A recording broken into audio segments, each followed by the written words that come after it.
Hay veces que el Señor se mueve más de un lado o de una forma, y esta mañana el Señor pues nos movió un poco el programa porque tenemos que interceder unos por otros, y con la pastora habíamos estado hablando esta semana acerca de que muchas personas están luchando contra desánimo, están luchando contra muchas cosas, y hay que ser honesto porque hay otros que ni siquiera están luchando. Cierto, hay personas que luchan, pero hay personas que no luchan. Hay personas que simplemente permiten que el desánimo llegue a sus vidas y con eso se quedan, ¿verdad? Y ahí se quedaron estacionados y ya no hicieron nada más. Ahora déjenme hacerles una pregunta, y voy a predicar yo en este servicio porque el tiempo es corto, pero estoy seguro que les voy a enseñar un pequeño principio hoy que puede transformar su forma de caminar en el Señor. ¿Quieren eso? Voy a hacer un pequeño paréntesis dentro del, no, ¿qué sería? Sí, ¿verdad? Los que saben de matemáticas y física, se abre paréntesis adentro de las corchetes, ¿verdad?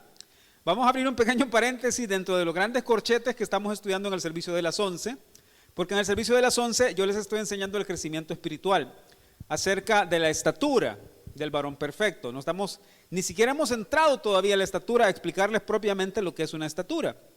Pero en el servicio de las 11 les he estado enseñando estos días, que la palabra estatura significa crecer, la palabra estatura significa madurar, significa completar, significa asegurar, significa levantarse, significa aumentar, ponerse de pie. Y Efesios 4:13 ustedes lo conocen de memoria, ¿cierto? ¿Qué dice? Lleguemos a la unidad, fe y del conocimiento del Hijo de Dios. Dígalo. A la medida de la estatura de la plenitud de Cristo. Y en el canal de la iglesia estamos tratando de ponernos al día. Tuvimos algunos inconvenientes con unas computadoras de la persona que nos ayuda a editar videos, y resulta ser que hubo un pequeño problema y por eso nos atrasamos con los videos de los servicios de las 11. Pero esta semana me contaron que ya lo arreglaron, y por lo tanto esperamos que en estos días podamos ponernos al día con esos mensajes para que ustedes no se los pierdan. Porque hemos estado estudiando sobre lo que es la medida de Cristo, hemos estado estudiando lo que es la estatura de Cristo, ¿verdad? La porción de Cristo, de cómo Dios vino a morar en Jesús, en la persona de Jesús, unió esa naturaleza, por así decirlo, al Cristo, y entonces Cristo pudo crecer y ser perfecto. De la misma forma, les decía yo en el servicio de las 11, de la misma forma Jesús ahora mora en nosotros para enseñarnos a nosotros, para ayudarnos a crecer a nosotros. ¿Verdad? A ver, hermanos que tienen hijos, ¿verdad que uno dice, ay, qué bonito que mi niño estuviera otra vez cuando tenía tantos años? Y uno piensa, qué bonito sería que otra vez tuviera 10 años, que otra vez tuviera 2 años, que otra vez estuviera que lo pudiera chinear, porque qué bonito era poderlo chinear, ¿verdad? Hermana Karina, ¿usted se acuerda cuando Fátima estaba chiquita? Era bien graciosa seguramente. Decía chistes, decía ese tipo de cosas, salía con cada ocurrencia, ¿verdad? ¿Y a quién no le gustaría tener a los niños de esa edad, verdad? Que son bien bonitos. Claro, siguen siendo bonitos, pero uno los veía quizás más bonitos cuando estaban más chiquitos. Pero déjenme hacerles una pregunta. Uno piensa eso, pero ¿verdad que no sería normal que un niño se quedara de 3 años todo el tiempo? No sería normal, sería algo de preocuparnos que un niño se quedara en esa edad todo el tiempo. ¿Qué es lo natural? ¿Qué es lo normal? Que el niño crezca. Y cuando llevan al control en el seguro o en los doctores, y cuando usted lleva al control al bebé, al niño, ¿qué le dicen? ¿Verdad que tienen una tablita los doctores? Trazan una línea y dicen, está en el peso y la estatura ideal. ¿Qué pasa si usted lo lleva a una edad y le dice el niño no ha llegado a la altura que tiene que llegar? Está mal comido, está desnutrido, aparte de que lo regañan al papá. Está mal comido, no está bien nutrido, no lo están alimentando bien. Entonces, crecer es lo natural. Crecer es lo que tiene que suceder. Cualquier cosa que esté impidiendo que crezcamos es lo que tenemos que hacer a un lado en nuestra vida para continuar. Y no estoy hablando de personas solamente, porque seguramente hay personas que en lugar de aportar, lo que hacen es restarnos. nuestro crecimiento. ¿Cómo así? Por ejemplo, bueno, personas ¿conocen ustedes personas que les restan a ustedes? Que parece más un peso que una ayuda. Todos dicen que sí, o sea que todos tenemos personas en nuestra vida que se convierten más en un peso, tal vez un compañero de trabajo que no ayuda, ¿verdad? Que lo que hace, como diríamos, díganlo ustedes. Ah, cabal, eso que están pensando. En lugar de aportar, en lugar de apoyar, de ayudarnos a crecer, lo que hacen es restarnos. Por envidia, por celos, por enojo, por lo que usted quiera. Pero la realidad es que el Señor nos llama a crecer. Y eso implica aprender a rendirlo todo. Aprender a entregarle todo al Señor en nuestro gobierno, en nuestra soberanía, en lo que pensamos, en lo que somos, en lo que no nos gusta y en lo que nos gusta también. ¿Me van siguiendo? Entonces, el deseo de Dios es que crezcamos. Diga conmigo que crezcamos. Muy bien, ahora les voy a dar una cita antes de darles el principio que les dije. Vámonos a Primera de Pedro, por favor.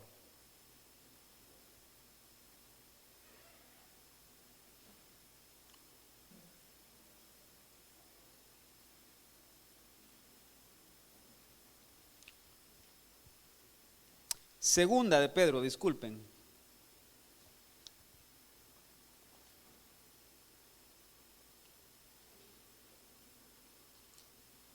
Segundo libro de Pedro. Vámonos al capítulo 3, por favor.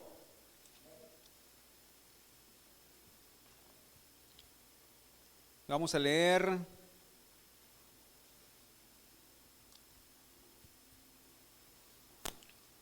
déjenme ver. Segunda de Pedro 3, 18. Es que no me encajaba porque estaba buscando en Primera de Pedro.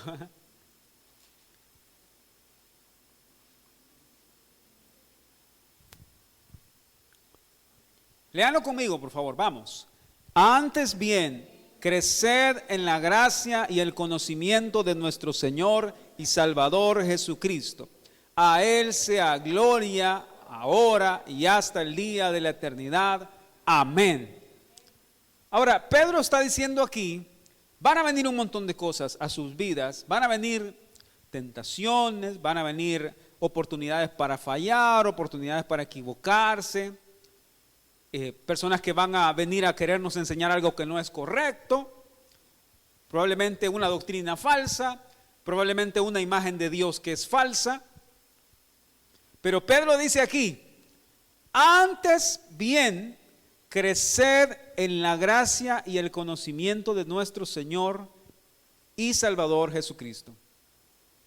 Entonces, el deseo de Dios es que crezcamos. Y lo voy a cambiar y voy a decir, no solamente el deseo de Dios, voy a decir, lo que Dios nos manda hacer es crecer. ¿Están ahí? Lo que Dios nos manda hacer es crecer. Ahora, por definición, vamos a ver si lo están entendiendo. Si crezco, estoy llegando a un estado, en crecimiento espiritual, estoy llegando a un estado en el cual estoy saliendo de otro estado. Estoy moviéndome de un estado al otro. ¿Qué pasa cuando usted cumple 18 años en El Salvador? Sacadui. Aparte de eso, ¿qué pasa? Ya se puede casar. Aparte de eso, ¿qué pasa cuando usted saca un DUI, su documento único de identidad? Ya puede abrir una cuenta de banco, ya puede trabajar sin ningún problema, ya se puede ir de la casa y nadie le puede decir nada porque ya es un adulto, por así decirlo, independiente en un sentido, ¿verdad? A las personas que tienen más de 18 años, ¿los juzgan igual que a la persona que tiene menos de 18? ¿Por qué?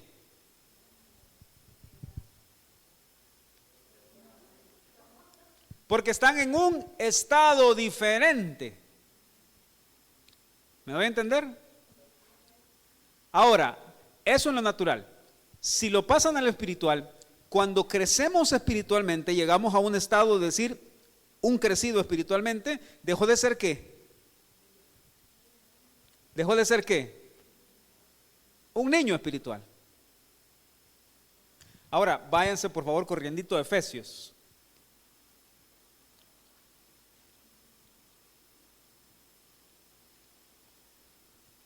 Ustedes conocen esta cita de memoria, estoy seguro, y esa es nuestra intención, que esto se vuelva una base para nosotros, hermanos, porque se los pido en el amor de Jesucristo, hermanos. Crezcamos. No podemos seguir estando como somos, hermanos, no podemos seguir actuando como actuamos. No, hermanos, no tenemos una esperanza muerta en nosotros, tenemos a Jesucristo en nosotros. ¿Me doy a entender? Efesios 4, 13. Vamos. Hasta que todos lleguemos a la unidad de la fe y del conocimiento del Hijo de Dios, a un varón perfecto, a la medida de la estatura de la plenitud de Cristo. Siga. Para que ya no seamos, y miren, subrayen, póngale color fluorescente a donde dicen niños fluctuantes. Porque al contrario de una persona crecida espiritualmente, lo que hay del otro lado es un niño fluctuante.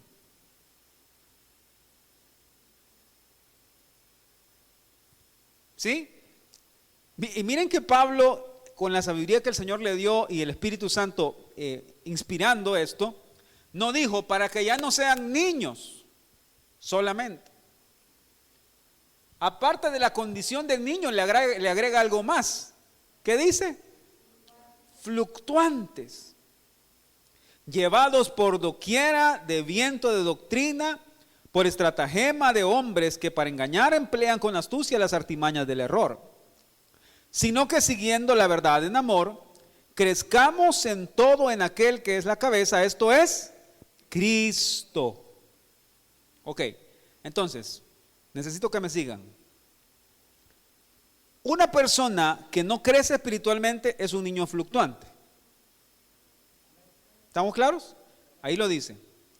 Entonces, el versículo 15 dice que si seguimos la verdad en amor, vamos a llegar a entender que Cristo es la cabeza. ¿De acuerdo? Entonces, oigan, por definición, un niño fluctuante ¿puede entender que Cristo es la cabeza?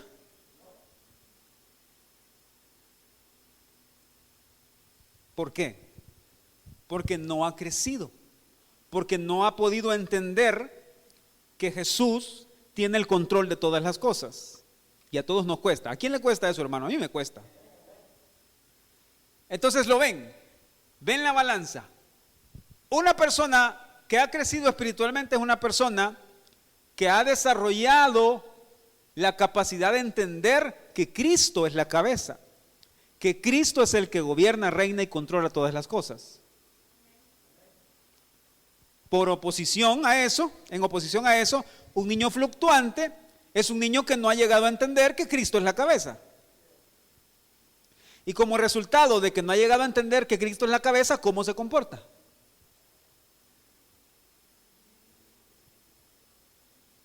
¿Los estoy haciendo pensar o no los estoy haciendo pensar?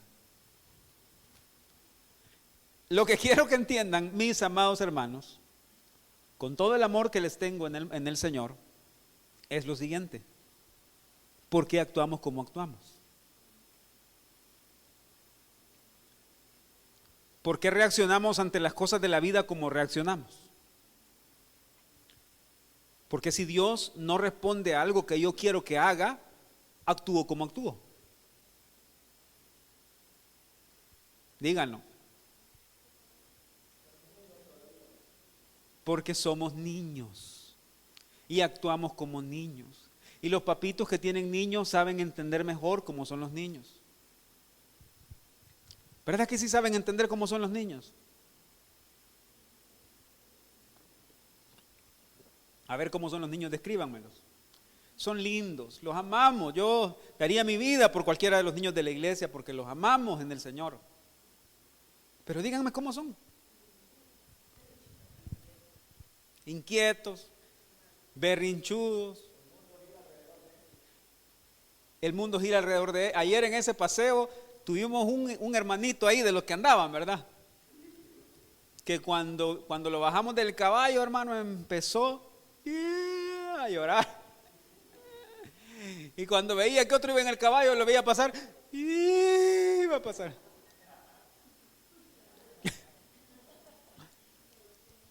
Y yo, mira, hermano, le decía yo, tenés que tenerle paciencia, los niños también merecen jugar. Y yo me volví a ver. Y cuando se iba el caballo por el otro lado, le pasaba. Subían al otro niño y venía de frente otra vez, me volví a ver. Ahora, ¿eso es porque los niños son malos? Es porque son niños. Y porque el mundo gira alrededor de un niño. Él está en una etapa de desarrollar que no todas las cosas son como él quiere que sean. Ahora pasen eso a lo espiritual. Porque un niño espiritual, un niño fluctuante, soy un niño fluctuante, cuando las cosas no pasan como yo quiero, empiezo como ese niño con el caballo. Ay, Señor.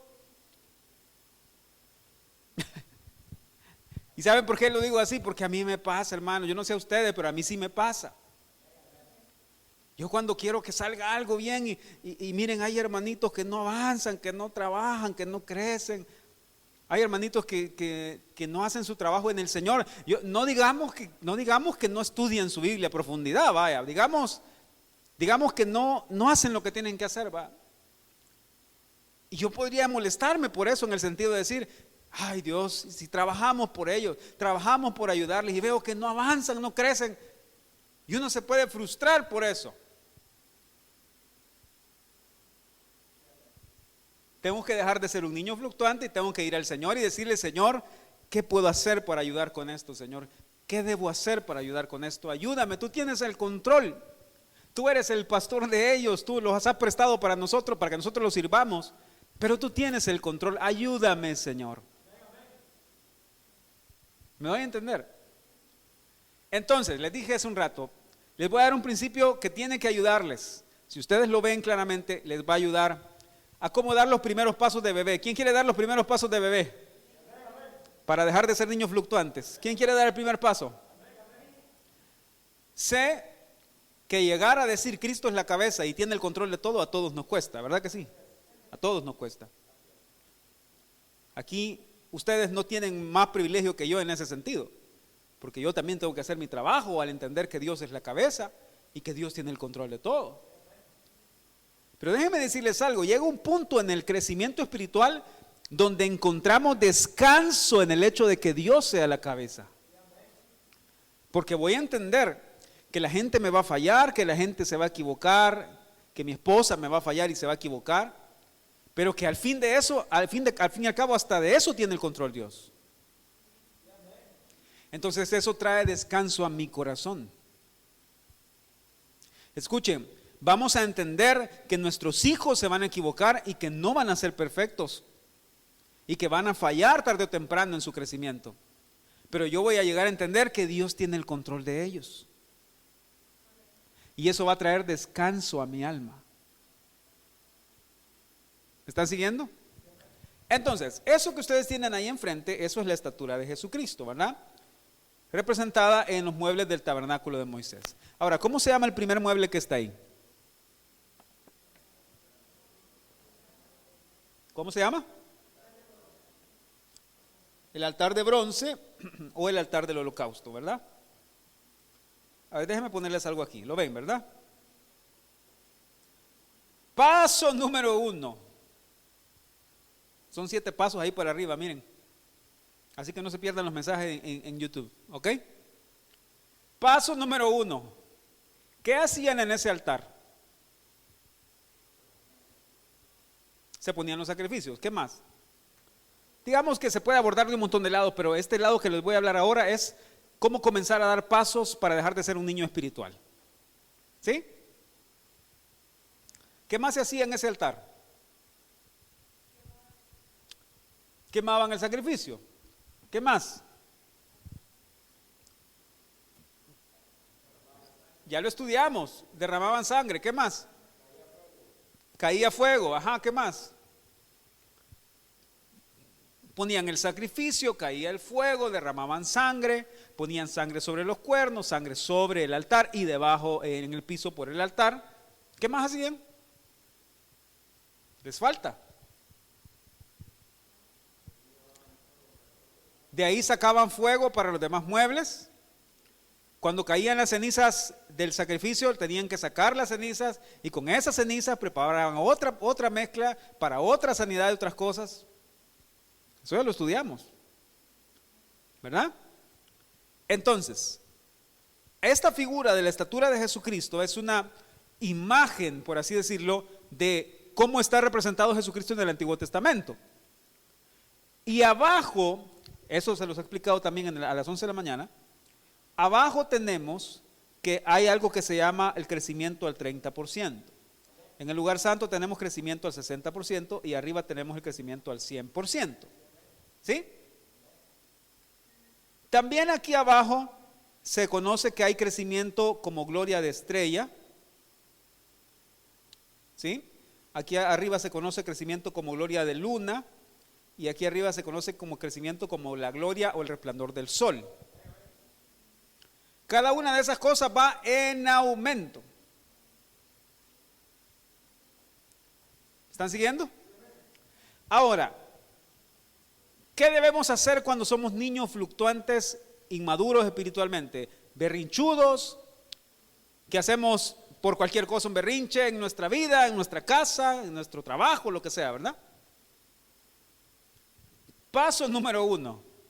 Lo que se hacía en el altar del holocausto, lo primero que se hacía era derramar sangre. ¿Están siguiéndome? A ver, les voy a dar unas citas para eso. Vámonos a Primera de Juan.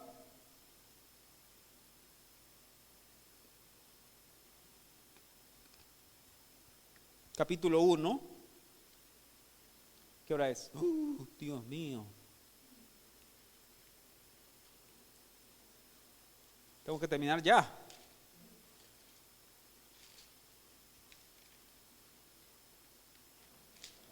A ver, no les puedo explicar en detalle esto, pero se los voy a mencionar. Primera de Juan, capítulo 1, versículo 9. ¿Qué dice? Vamos. Si confesamos nuestros pecados, Él es fiel y justo para perdonar nuestros pecados y limpiarnos de toda maldad. Amén.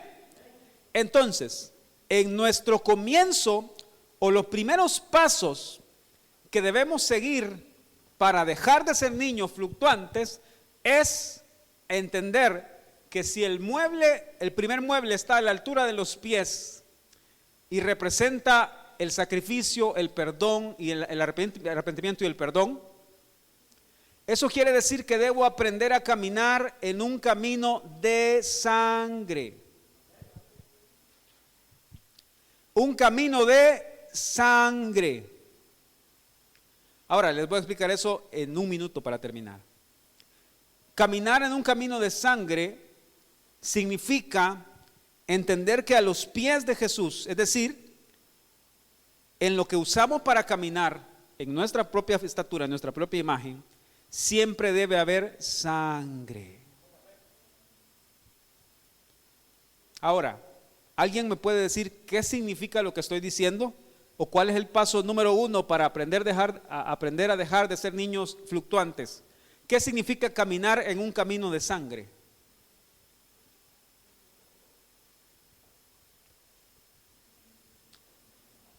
Hermanos, arrepentirnos y clamar la sangre todo el tiempo, en todo momento. ¿Cómo camino o cómo permito que el Señor toque mis pies y permita que yo camine de una forma el camino de sangre? Cuando voy constantemente arrepintiéndome de todo y pidiendo perdón por todo y clamando la preciosa sangre por todo. Les voy a decir algo que seguramente nunca han hecho, y si lo han hecho, los felicito y sigan haciéndolo. Cuando estén pasando por el estrés de la vida, del trabajo, de lo que sea, cuando estén enojados con la esposita, ¿verdad? enojados con el esposito, y vayan para la casa del camino de trabajo de la casa. ¿A quién le ha pasado eso? En lugar de ir pasando en el camino diciendo, es que ahorita me voy a ir, y ahorita me va a conocer si no me ha conocido. En lugar de ir así, ¿sabe qué tiene que ir haciendo? Dígalo pues, yo sé que lo sabe. ¿Y qué tiene que ir haciendo? Clamo tu sangre, Señor, sobre mis pensamientos. Clamo tu sangre sobre mi enojo, Señor. Ayúdame, Señor. Clamo tu sangre sobre esta ansiedad que tengo, este estrés, este temor. Señor, yo clamo tu sangre. Señor, esto que estoy pasando me molesta, me enoja, me irrita, me desespera, pero clamo tu preciosa sangre, Señor. Clamo tu preciosa sangre. ¿Saben qué están haciendo ahí? Están caminando un camino de sangre. Porque cada paso que están dando es un paso donde están clamando la sangre y la sangre los está limpiando. Empiezan a dejar de ser niños fluctuantes. En lugar de hacer un mega berrinche, si lo primero que hacemos es pedir la poderosa sangre de Jesús, el Señor va a cubrir nuestra mente y nuestro corazón. ¿Se dan cuenta? Y ese es apenas el primer paso. Clamar la sangre de Jesús, arrepentirnos y clamar la sangre de Jesús. Así se empieza a caminar un camino de sangre. No le dé riendas sueltas a sus emociones, sentimientos y pensamientos. Clame la sangre de Jesús. Sea lo que sea, que se despierta en la madrugada y tuvo una pesadilla y siente que se está muy acelerado, clame la sangre de Jesús. Señor, clamo tu sangre sobre mis pensamientos, clamo tu sangre sobre mi mente, Señor, sobre mi corazón. Dame paz, ayúdame. En pocas palabras, todo lo que hagan, háganlo pensando en la sangre de Jesús. Eso es caminar un camino de sangre. Y eso es lo que nos empieza a enseñar a dejar de ser niños fluctuantes. Amén.